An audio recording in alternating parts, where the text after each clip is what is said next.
Dunyoda sun'iy intellekt, innovatsiya, raqamli va yashil texnologiyalar, kreativ xizmatlar orqali katta sakrash bo'layapti.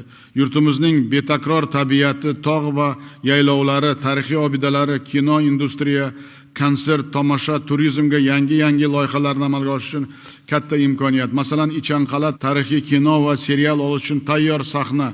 Ko'p davlatlar bunday sahna pavilyonni qurishga millionlab pul ajratadi. Yoki Samarqand, Buxoro, Shahrisabz, Qo'qon, Namangan kabi yirik shaharlarimizda xalqaro ko'rgazma, forum va konsertlar o'tkazish uchun barcha imkoniyatlar mavjud.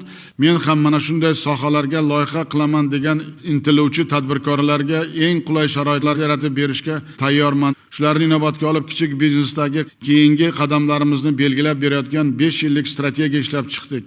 Muhimi buni xalqaro moliya tashkilotlari ham qo'llab-quvvatlab, yangi biznes yo'nalishlari bo'yicha ilg'or tajriba, innovatsiya, texnologiya va xalqaro standartlarni joriy qilishda ko'maklashishga. Buning uchun hozirning o'zida $470 million resurs ajratishga tayyor.